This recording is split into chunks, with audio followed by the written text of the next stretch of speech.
But ഞാൻ പറഞ്ഞല്ലോ, ഓർമ്മയുണ്ടല്ലോ, അവിടെ പോയി ഒന്നും തൊടാൻ നിൽക്കരുത്.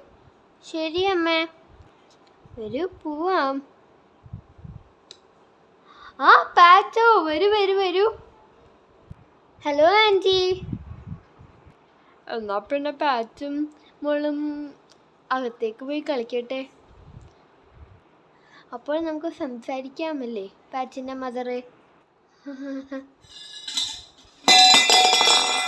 അയ്യോ, എന്താ ശബ്ദം കേട്ടത്? അയ്യോ അമ്മ, എന്താ പാച്ചത്? അത് അമ്മ, ഈ പൂവിൻ്റെ ഭംഗി കണ്ടെന്ന് ഞാൻ തൊട്ടതാ. പിന്നെ എനിക്കൊന്നും ഓർമ്മയില്ല. നീ ആ വീസും പൊട്ടിച്ചു, ഫ്ലവർ നശിപ്പിച്ചു. എന്താ പാച്ചത്? പോട്ടെ, സാരമില്ല, കുട്ടികളല്ലേ. Aunty sorry. സാരമില്ല മോളെ, സാരമില്ല. നടക്ക് പാച്ച് ഇങ്ങോട്ട്.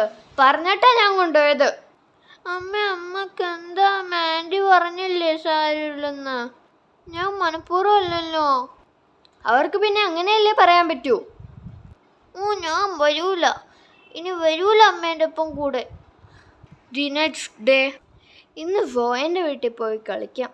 ഇന്നലെ ഫ്ലവർ വേസ് പൊട്ടിച്ചത് കുഴപ്പമില്ലായിരിക്കും. ബെല്ലടിച്ചു നോക്കാം.